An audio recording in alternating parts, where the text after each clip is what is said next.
Good morning, students. How are you? Are you fine? I hope all of you are doing well.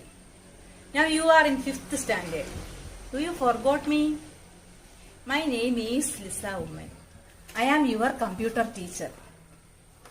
We should study computer this year also. ഈ വർഷവും നമുക്ക് computer പഠിക്കണ്ടേ? Do you want to go computer lab? Computer ലാബിൽ പോകണ്ടേ? We can go when our school will reopen. നമ്മുടെ സ്കൂളിൽ regular class തുടങ്ങുമ്പോൾ നമുക്ക് കമ്പ്യൂട്ടർ ലാബിൽ പോകാം. Do you all got computer test? എല്ലാവർക്കും കമ്പ്യൂട്ടർ ടെസ്റ്റ് കിട്ടിയല്ലോ. Okay, now we can study our first lesson. നമുക്കിപ്പോൾ ഫസ്റ്റ് ലെസൺ പഠിക്കാം.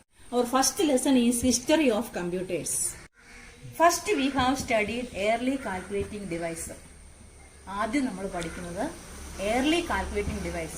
പണ്ട് കാലത്ത് യൂസ് ചെയ്തിരുന്ന കാൽക്കുലേറ്റിംഗ് ഡിവൈസസിനെ കുറിച്ചാണ് പഠിക്കുന്നത്. അപ്പോൾ ഹിസ്റ്ററി ഓഫ് കമ്പ്യൂട്ടേഴ്സ് ആണ് നമ്മുടെ ചാപ്റ്ററിന്റെ നെയിം. കമ്പ്യൂട്ടറിന്റെ ചരിത്രം നമ്മൾ പഠിക്കുമ്പോൾ ആദ്യം early calculating devices ഏതൊക്കെയാണെന്നാണ് നമ്മൾ പഠിക്കാൻ പോകുന്നത്. ഫസ്റ്റ് early calculating device ആയിട്ട് യൂസ് ചെയ്തിരുന്നതാണ് abacus. Abacus is believed as a first early calculating device. Abacus എന്ന് പറയുന്ന ഡിവൈസ് ആണ് ആദ്യമായി യൂസ് ചെയ്തിരുന്ന കാൽക്കുലേറ്റിംഗ് ഡിവൈസ് ആയിട്ട് അറിയപ്പെടുന്നത്. The earliest reference abacus dates back 2700 BC. 2200 BCയിലാണ് early calculating device ആയ അബാക്കസ് യൂസ് ചെയ്തിരുന്നത്. Abacus is used for calculation. അബാക്കസ് യൂസ് ചെയ്തിരുന്നത് കാൽക്കുലേഷന് വേണ്ടിയാണ്. This is abacus. Do you see? In nursery classes we use abacus. Nursery ക്ലാസ്സിൽ നമ്മൾ എണ്ണം പഠിക്കാൻ വേണ്ടി അബാക്കസ് യൂസ് ചെയ്തിട്ടുണ്ട്. It performed subtraction, multiplication, addition, etc. Abacus is used to perform calculations such as addition, subtraction, etc. The first calculating device is abacus. Then second is Napier bones. Second early calculating device is Napier bones.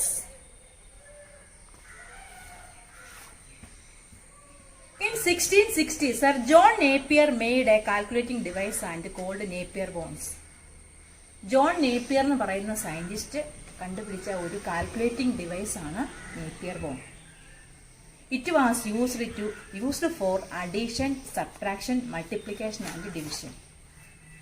The Napier bone also used addition, multiplication, division and subtraction. The device was so named because it had number of carved on bones or strips. Napier bone എന്ന പേര് വരാൻ കാരണം അതിൽ number of bones or strips, ഒരുപാട് ബോൺസും സ്ട്രിപ്സും ഉണ്ടായതുകൊണ്ടാണ് അതിന് Napier bone എന്ന പേര് വന്നത്. Okay, the next calculating device is Pascalin. The Pascalin was the first mechanical calculator and was invented by Blaise Pascal in 1641. Pascalin was the first mechanical calculator. Pascalin ആണ് ആദ്യത്തെ mechanical calculator ആയിട്ട് അറിയപ്പെടുന്നത്. And was invented by Blaise Pascal. Pascaline എന്ന് പറയുന്ന device കണ്ടുപിടിച്ചത് Blaise Pascal എന്ന് പറയുന്ന scientist ആണ്. In 1641. It consisted of rectangular box with 8 movable wheels. ഇതൊരു റെക്ടാങ്കുലർ ബോക്സിന്റെ ഷേപ്പാണ്. അതിൽ 8 മൂവബിൾ വീൽസ് ഉണ്ട്. മൂവ് ചെയ്യുന്ന 8 വീൽസ് ഈ പാസ്കലിൻ എന്ന് പറയുന്ന ഡിവൈസിൽ ഉണ്ടാകും. It was used for addition, subtraction, multiplication and division. The Pascalin device was used for multiplication, addition, division and subtraction. And division of numbers up to 100 and thousands. 100 and 1000 നമ്പേഴ്സിന്റെ division perform ചെയ്യാനും ഇത് use ചെയ്തിരുന്നു. Okay, then next calculating device is defence engine. Defense engine. In 19th century, Charles Babbage invented the first mechanical computer. In 19th century, Charles Babbage എന്ന് അറിയപ്പെടുന്ന scientist കണ്ടുപിടിച്ചതാണ് difference engine. It was the first mechanical computer. ആയിട്ട് അറിയപ്പെടുന്നതാണ് difference engine. It was called the difference engine. ഇതിനെ അറിയപ്പെടുന്നത് difference engine എന്നാണ്. അപ്പം who invented difference engine? Charles Babbage is known as the father of modern computer. Modern കമ്പ്യൂട്ടറിന്റെ father എന്നറിയപ്പെടുന്ന ആളാണ് ആര്? ചാൾസ് ബാബേജ് ഫസ്റ്റിലെ കണ്ടുപിടിച്ച ഡിവൈസ് അല്ലെങ്കിൽ മെഷീനാണ് ഇത് difference engine. This was considered as the first mechanical computer. എന്ന് അറിയപ്പെടുന്ന ഒരു ഡിവൈസ് ആണ് difference engine. Then next is analytical engine. Charles Babbage also invented another device that is called analytical engine. Charles Babbage കണ്ടുപിടിച്ച വേറൊരു മെഷീനാണ് analytical engine. This is a difference engine and this is analytical engine. Analytical engine is the general purpose computer known as the analytical engine. Analytical engine general പർപ്പസിന് വേണ്ടി, കമ്പ്യൂട്ടറിന്റെ general purpose ചെയ്യാൻ വേണ്ടി use ചെയ്തിരുന്ന ഒരു ഡിവൈസ് ആണ് analytical engine. The analytical engine had the same basic elements of modern computers. Analytical എഞ്ചിന് ഇപ്പോൾ നമ്മൾ കാണുന്ന മോഡേൺ കമ്പ്യൂട്ടറിന്റെ ബേസിക് എലമെന്റ്സ് എല്ലാം ഉണ്ടായിരുന്നു. അതുകൊണ്ടാണ് ഫസ്റ്റ് മെക്കാനിക്കൽ കമ്പ്യൂട്ടർ ആയിട്ട് ഇതിനെ അറിയപ്പെടുന്നു. ചാൾസ് ബാബേജ് ആണ് ഇത് ഇൻവെന്റ് ചെയ്തിരുന്നത്. അതുകൊണ്ട് ഫാദർ ഓഫ് കമ്പ്യൂട്ടർ ആയിട്ട് ചാൾസ് ബാബേജിനെ അറിയപ്പെടാനും കാരണം അനലിറ്റിക് എഞ്ചിനും ഡിഫറൻസ് എഞ്ചിനും കണ്ടുപിടിച്ചതുകൊണ്ടാണ്. ഈ രണ്ട് ഡിവൈസിനും എന്തുണ്ട്? മോഡേൺ കമ്പ്യൂട്ടറിന്, ഇപ്പോൾ ഉള്ള കമ്പ്യൂട്ടറിനുള്ള ഇൻപുട്ട്, ഔട്ട്പുട്ട്, പ്രോസസ്സർ, ഇങ്ങനെയുള്ള കാര്യങ്ങളെല്ലാം ഉണ്ടായിരുന്നത് ഈ അനലിറ്റിക്കൽ എഞ്ചിനും മാത്രമായിരുന്നു. അതുകൊണ്ടാണ് ചാൾസ് ബാബേജിനെ എന്താ അറിയപ്പെടുന്നത്? ഫാദർ ഓഫ് കമ്പ്യൂട്ടർ എന്നറിയപ്പെടാൻ കാരണം. Okay, we have studied early calculating device. First early calculating device is abacus. The second is Napier-Bones. Then third is Pascaline. And the fourth is difference engine. And the fifth is analytical engine.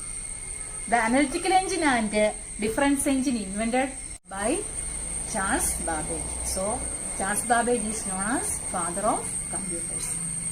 Okay. നമ്മുടെ next topic എന്ന് പറയുന്നത് evolution of computers ആണ്. Computers were not invented in a single day. ഒറ്റ ദിവസം കൊണ്ട് കണ്ടുപിടിച്ച ഒരു machine അല്ല computer. They have evolved through several years and many generations. Computer കണ്ടുപിടിക്കുവാൻ സെവറൽ ഇയേഴ്സും ജനറേഷൻസും വേണ്ടി വന്നു. Computers are generally classified into different generation based on the technological advancement. Computers are generally classified into different generations. കമ്പ്യൂട്ടറിന്റെ generation different ആയിട്ട് classify ചെയ്തിട്ടുണ്ട്. 5 generations are available in computer. കമ്പ്യൂട്ടറിന് 5 generations available ആയിട്ടുണ്ട്.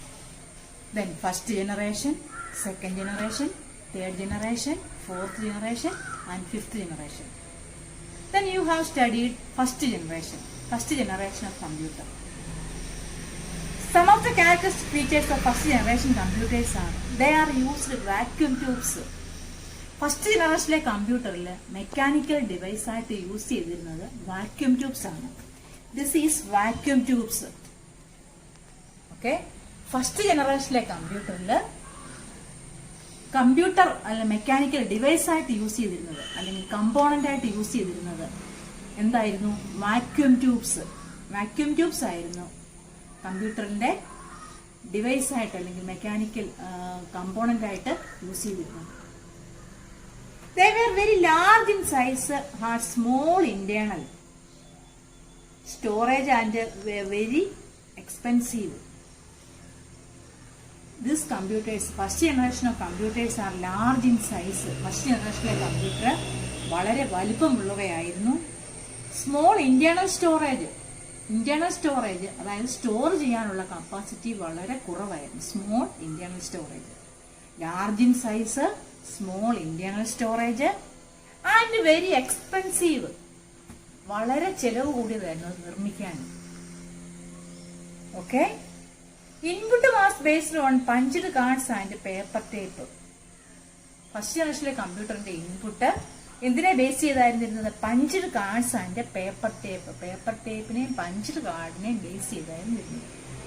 Okay. What do you mean by first generation of computer? First generation of computers are used vacuum tubes as a main components. Vacuum tube ആയിരുന്നു main component ആയിട്ട് use ചെയ്തിരുന്നത്. They are very large in size, small internal storage, slow speed. Large in size. First ജനറേഷനിലെ computer വളരെ വലുതായിരുന്നു. ഒരു റൂമോ ഒരു ഹോളും ഒക്കെ വേണമായിരുന്നു. എന്തിനു? അത് ഇരിക്കാൻ വേണ്ടി തന്നെ ഒരു റൂം വേണ്ടി വരുമായിരുന്നു. പക്ഷെ ഇപ്പോഴുള്ള കമ്പ്യൂട്ടർ നമ്മുടെ കൈയുടെ വെള്ളയിൽ ഇരിക്കാനുള്ള വലിപ്പമുള്ള കമ്പ്യൂട്ടറാണ് ഇപ്പോൾ നമുക്ക് ലഭിക്കുന്നത്. ഫസ്റ്റ് ജനറേഷനിൽ ആദ്യമായിട്ട് കണ്ടുപിടിച്ച കമ്പ്യൂട്ടറിന് ഒരു ഹോള് മുഴുവനും വേണമായിരുന്നു അത് ഇരിക്കണമെന്നുണ്ടെങ്കിൽ. അപ്പോൾ ആ കമ്പ്യൂട്ടറിന്റെ കമ്പോണന്റ് ആയിട്ട് യൂസ് ചെയ്തിരുന്നതാണ് വാക്യൂം ട്യൂബ് എന്ന് പറയുന്നത്. വാക്യൂം ട്യൂബ് നിങ്ങൾ ടെക്സ്റ്റിൽ നോക്കി പിക്ചർ കണ്ട് മനസ്സിലാക്കണം. Then small internal storage. അതിന്റെ സ്റ്റോറേജ് കപ്പാസിറ്റി വളരെ കുറവായിരുന്നു. വാക്യൂം ട്യൂബ്സ് യൂസ് ചെയ്ത വാക്യൂം ട്യൂബ് കമ്പോണന്റ് ആയിട്ട് യൂസ് ചെയ്ത കമ്പ്യൂട്ടറിന്റെ ഇന്റേണൽ സ്റ്റോറേജ്, സ്റ്റോർ ചെയ്യാനുള്ള കപ്പാസിറ്റി എന്തായിരുന്നു? വളരെ കുറവായിരുന്നു. സ്ലോ സ്പീഡ്, അതിന് വളരെ സ്പീഡ് കുറവായിരുന്നു. ഇപ്പോഴത്തെ കമ്പ്യൂട്ടർ വർക്ക് ചെയ്യുന്നത് പോലെ ഹൈ സ്പീഡിൽ ആര് വർക്ക് ചെയ്യത്തില്ലായിരുന്നു? ഫസ്റ്റ് ജനറേഷനിലെ കമ്പ്യൂട്ടർ വർക്ക് ചെയ്യത്തില്ലായിരുന്നു. ഹൈ പവർ കൺസപ്ഷൻ, അതിന് ഒരുപാട് കറണ്ട് യൂസ് ചെയ്യുമായിരുന്നു. ഫസ്റ്റ് ജനറേഷൻ കമ്പ്യൂട്ടർ വർക്ക് ചെയ്യണമെന്നുണ്ടെങ്കിൽ ഒരുപാട് കറണ്ട് യൂസ് ചെയ്യുമായിരുന്നു. ലാർജ് ഇൻസ്റ്റലേഷൻ ഏരിയ, അത് ഇരിക്കാൻ ഒരുപാട് സ്ഥലം വേണം. ഒരു ഹോൾ അല്ലെങ്കിൽ ഒരു വലിയ ഹോളൊക്കെ ആവശ്യമായി വരുമായിരുന്നു ഒരു കമ്പ്യൂട്ടർ ഇരിക്കണമെങ്കിൽ തന്നെ. ഡിഫിക്കൽട്ടി ടു പ്രോഗ്രാം ഒക്കെ നമുക്ക് ചെയ്യാൻ വളരെ പ്രയാസമായിരുന്നു. Difficulty to program. First generation of കമ്പ്യൂട്ടറിന്റെ പ്രത്യേകതകൾ മനസ്സിലായല്ലോ. ഓക്കെ. Then examples of first generation of computer. അതായത് ഫസ്റ്റ് ജനറേഷൻ കമ്പ്യൂട്ടറിൽ യൂസ് ചെയ്തിരുന്ന example. First one you studied Mark 1 ആണ് നിങ്ങൾ ആദ്യം പഠിക്കുന്ന ഫസ്റ്റ് ജനറേഷനിലെ കമ്പ്യൂട്ടർ. ഓക്കെ. മാർക്ക് 1ന്റെ പിക്ചറാണ് ഈ കൊടുത്തിരിക്കുന്നത്. This is Mark 1. Mark 1 was designed by Howard H Aiken. Mark 1 എന്ന് പറയുന്ന കമ്പ്യൂട്ടർ കണ്ടുപിടിച്ച സയന്റിസ്റ്റിന്റെ പേരാണ് Howard H icon. It was about 15 metre long. ഏകദേശം 15 മീറ്റർ നീളം ഉണ്ടായിരുന്നു ഈ മെഷീന്. And various parts of machine were about 800 kilometres long. അതിന്റെ വേരിയസ് പാർട്സ് തന്നെ 800 കിലോമീറ്റർ നീളത്തിലുണ്ടായിരുന്നു. അപ്പൊ ഏകദേശം നമുക്കറിയാമല്ലോ ഒരു വലിയ ഹോള് തന്നെ വേണമായിരുന്നു ഇത് ഇരിക്കണമെന്നുണ്ടെങ്കിൽ. The machine was slow and took 3 to 5 seconds per calculation. വളരെ സ്ലോ ആയിരുന്നു. ഒരു കാൽക്കുലേഷൻ ചെയ്യാൻ തന്നെ 3 തൊട്ട് 5 വരെ സെക്കൻഡിൽ കൂടുതൽ സമയം യൂസ് ചെയ്യുമായിരുന്നു. But it was A fully automatic calculator. പക്ഷെ ഇതാണ് ആദ്യത്തെ ഫുള്ളി ഓട്ടോമാറ്റിക് കാൽക്കുലേറ്റർ ആയിട്ട് അറിയപ്പെടുന്നത്. മാർക്ക് 1 ആദ്യത്തെ ഫുള്ളി ഓട്ടോമാറ്റിക് കാൽക്കുലേറ്റർ ആയിട്ട് അറിയപ്പെട്ടിരുന്നു. Then second example. ഫസ്റ്റ് ജനറേഷനിലെ കമ്പ്യൂട്ടർ തന്നെ സെക്കൻഡ് എക്സാമ്പിൾ ആയിട്ട് നമ്മൾ പഠിക്കുന്നത് ENIAC. This is ENIAC. What is the full form of ENIAC? Electronic numerical integrator and computer. ENIACന്റെ ഫുൾ നെയിം ആണ് electronic numerical integrator and computer. ഇനി പഠിക്കുന്ന ഓരോന്നിന്റെ ഫുൾ നെയിം നിങ്ങൾ പഠിച്ചു വെക്കണം. അപ്പം ഫസ്റ്റ് ജനറേഷനിലെ ഫസ്റ്റ് എക്സാമ്പിൾ ആയിട്ട് നമ്മൾ പഠിച്ചത് മാർക്ക് 1 എന്ന് പറയുന്ന കമ്പ്യൂട്ടറാണ്. അതിനെ ഫസ്റ്റ് ഫുള്ളി ഓട്ടോമാറ്റിക് കാൽക്കുലേറ്റർ ആയിട്ട് കൺസിഡർ ചെയ്യുന്നു. സെക്കൻഡ് എക്സാമ്പിൾ ആയിട്ട് നമ്മൾ പഠിക്കുന്നത് ENIAC ആണ്. ENIACന്റെ ഫുൾ നെയിം എന്ന് പറയുന്നത് electronic numerical integrator and computer. It was developed by John Presper. John Presper എന്ന് പറയുന്ന സയന്റിസ്റ്റ് ആണ് ENIAC എന്ന് പറയുന്ന മെഷീൻ കണ്ടുപിടിച്ചത്. It consisted 18,000 vacuum tubes. ഈ ENIAC എന്ന് പറയുന്ന കമ്പ്യൂട്ടറിൽ 18,000 വാക്യൂം ട്യൂബ്സ് യൂസ് ചെയ്തിരുന്നു. Occupied an area 63 square metres. ഈ ENIAC എന്ന് പറയുന്ന മെഷീൻ ഇരിക്കണമെന്നുണ്ടെങ്കിൽ 63 സ്ക്വയർ മീറ്റർ അതിന്റെ വെയിറ്റ് 27,000 കിലോഗ്രാംസ്. അതിന്റെ വെയിറ്റ് എന്ന് പറഞ്ഞാൽ എത്ര ആയിരുന്നു? 27,000. അയ്യോ, ഇപ്പോഴത്തെ കമ്പ്യൂട്ടറുമായിട്ട് കമ്പയർ ചെയ്ത് നോക്കുമ്പോൾ അത് നമുക്ക് യൂസ് ചെയ്യാൻ പറ്റുമോ? ഇല്ല. Where Mark I took about 5 seconds for adding two large numbers, ENIAC could do it 200 microseconds. മാർക്ക് 1നേക്കാൾ 200 മൈക്രോ സെക്കൻഡ് സ്പീഡിൽ ആര് കാൽക്കുലേഷൻ ചെയ്യുമായിരുന്നു? ENIAC എന്ന് പറയുന്ന ENIAC machine. It was originally built to help many army launching bombs and missiles more accurately. ആർമിയിലൊക്കെ use ചെയ്യാൻ, ആർമിയിലും ബോംബിന്റെ ഒക്കെ ഇതിനു വേണ്ടിയാണ് ബോംബ് ഹാൻഡിൽ ചെയ്യാനൊക്കെ എന്ത് യൂസ് ചെയ്തിരുന്നു? ഈ ENIAC എന്ന് പറയുന്ന മെഷീൻ യൂസ് ചെയ്തിരുന്നു. Okay, then next example is EDSAC. EDSAC ആണ് ഫസ്റ്റ് ജനറേഷനിലെ തേർഡ് എക്സാമ്പിൾ ആയിട്ട് നമ്മൾ പഠിക്കുന്നത്. What is the full form of EDSAC? Electronic delay storage automatic calculator. What is the full നെയിം? Electronic delay storage automatic calculator. The EDSAC was designed by Professor M. Wilks of Cambridge University. EDSAC എന്ന് പറയുന്ന device design ചെയ്തത് ആരായിരുന്നു? Professor M. Wilkes of Cambridge University. Professor M. Wilkes എന്ന് പറയുന്ന scientist Cambridge യൂണിവേഴ്സിറ്റിയിൽ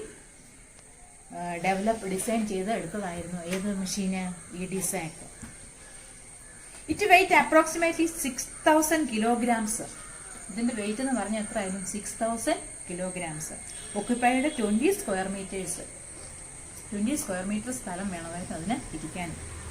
it was the first electronic computer that used stored programs. EDSACനെ first electronic computer that used stored programs. Stored program use ചെയ്യുന്ന first electronic computer ആയിട്ട് അറിയപ്പെടുന്ന ഒരു machine ആയിരുന്നു EDSAC. Okay, then next is EDVAC. Next example of first generation is EDVAC. What is the full name of EDVAC? Electronic Discrete Variable Automatic Computer. എന്താണ് EDVACന്റെ ഫുൾ നെയിം? Electronic discrete variable automatic computer. The EDVAC was proposed by John P. Eckert and John M. Mauchly. Two scientists ചേർന്നാണ്, രണ്ട് scientist ആണ് EDVAC എന്ന് പറയുന്ന machine develop ചെയ്തത്. ആരൊക്കെയായിരുന്നു? John B Eckert and John W. Mauchly. Okay, the EDVAC weight approximately 8,000 kilograms. EDVACന്റെ weight എന്ന് പറയുന്നത് 8,000 കിലോഗ്രാം ആയിരുന്നു. And covered area 45.5 square metre. അതിന് ഇരിക്കാനുള്ള ഏരിയ 45.5 സ്ക്വയർ മീറ്റർ ഏരിയ വേണമായിരുന്നു EDVAC എന്ന് പറയുന്ന മെഷീന് ഇരിക്കുവാൻ വേണ്ടി. Okay, then next example is UNIVAC. അടുത്ത എക്സാമ്പിൾ എന്ന് പറയുന്നത് UNIVAC ആണ്. What is the full name of UNIVAC? Universal automatic computer. UNIVACന്റെ ഫുൾ നെയിം ആണെന്ത്? Universal automatic computer. UNIVAC was developed in year 1951. Again, J. Presper Eckert and John Mauchly. EDVAC കണ്ടുപിടിച്ച സയന്റിസ്റ്റ് തന്നെയാണ് എന്തും കണ്ടുപിടിച്ചത്? UNIVAC കണ്ടുപിടിച്ചത്. It weight approximately 13,000 kilograms. അതിന്റെ weight എന്ന് പറയുന്നത് എത്ര ആയിരുന്നു? 13,000 kilograms. And occupied 35.5 square metre.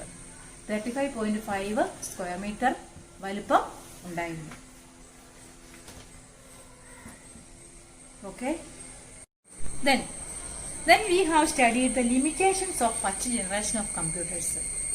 ഇനി നമുക്ക് പഠിക്കേണ്ടത് limitations of first generation of computer. First ജനറേഷനിലെ കമ്പ്യൂട്ടറിന് ഉണ്ടാകുന്ന ലിമിറ്റേഷൻസ് എന്തൊക്കെയാണെന്ന് നോക്കാം. The major limitations of first generation computers are their operating speed was quite slow. First ജനറേഷനിലെ കമ്പ്യൂട്ടറിന് ഓപ്പറേറ്റിംഗ് സ്പീഡ് വളരെ സ്ലോ ആയിരുന്നു. ഒരുപാട് സമയം വേണമായിരുന്നു എന്തെങ്കിലും ഒരു കാൽക്കുലേഷൻ ചെയ്യാൻ വേണ്ടി. ഒരുപാട് സമയം ഫസ്റ്റ് ജനറേഷനിലെ കമ്പ്യൂട്ടർ ഉപയോഗിച്ചിരുന്നു.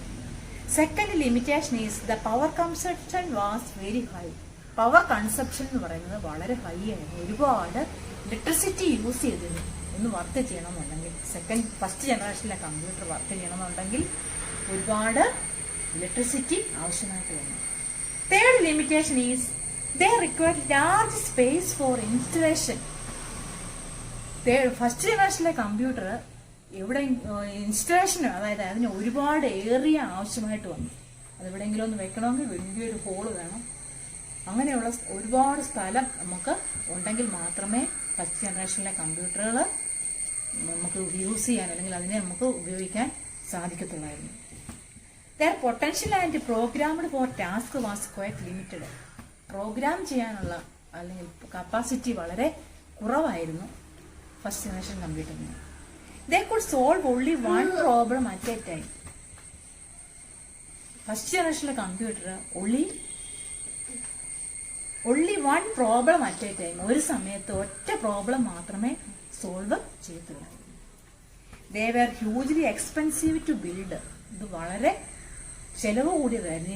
ഈ ഫസ്റ്റ് ജനറേഷൻ കമ്പ്യൂട്ടറിൽ നമുക്ക് വാങ്ങാൻ വളരെ എക്സ്പെൻസീവ് ആയിരുന്നു, ചെലവ് കൂടുതലായിരുന്നു. Okay, do you understand? Do you have any doubt? Okay,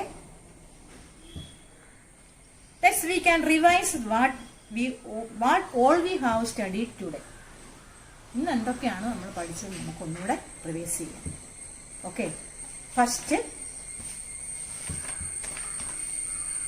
early calculating device. First എന്ന് പറയുന്ന early calculating device. First early calculating device is abacus. First early calculating device ആയിട്ട് അറിയപ്പെടുന്നത് അബാക്കസ് ആണ്. Then second is Napier bones. Second early calculating device ആയിട്ട് അറിയപ്പെടുന്നത് Napier bones ആണ്. John Napier എന്ന് പറയുന്ന സയന്റിസ്റ്റ് ആണ് അത് കണ്ടുപിടിച്ചത്. Then third early calculating device is Pascal. Third early calculating device ആയിട്ട് അറിയപ്പെടുന്ന ആരായിരുന്നു? പാസ്കൽ. ബ്ലേസ് പാസ്കൽ എന്ന് പറയുന്ന സയന്റിസ്റ്റ് ആണ് കണ്ടുപിടിച്ചത്. Then fourth and fifth are invented by Charles Babbage. The difference engine and the analytical engine invented by Charles Babbage. These two calculating devices are contain input devices or modern computer. Modern computerനുള്ള input devices output devices processing ഉള്ളതെല്ലാം ആർക്കൊക്കെ ആയിരുന്നു? Difference എഞ്ചിനും analytical എഞ്ചിനും. അതുകൊണ്ടാണ് Charles ബാബേജിനെ father of computer എന്ന് അറിയപ്പെടാൻ കാരണം. Then generations of computer ആണ് നെക്സ്റ്റ് നമ്മൾ പഠിച്ചത്. ജനറേഷൻ 5 ജനറേഷൻസ് ഉണ്ട്. First generation, second generation, third generation, fourth generation and fifth generation. Then we have studied first generation. First generation of computer is the main component as used as vacuum tubes. First generation computer use ചെയ്തിരുന്ന main component vacuum tubes ആയിരുന്നു. അതിന് examples ആയിട്ട് നമ്മൾ പഠിക്കുന്നത് mark 1, ENIAC, EDSAC, EDIVA, UNIVA. Full name of this are you studied. ഇതിന്റെ full name നിങ്ങൾ okay. എന്തെങ്കിലും doubt നിങ്ങൾക്ക് ഉണ്ടെങ്കിൽ മിസ്സിന്റെ പേഴ്സണൽ നമ്പറിൽ വിളിക്കുക. Okay, thank you.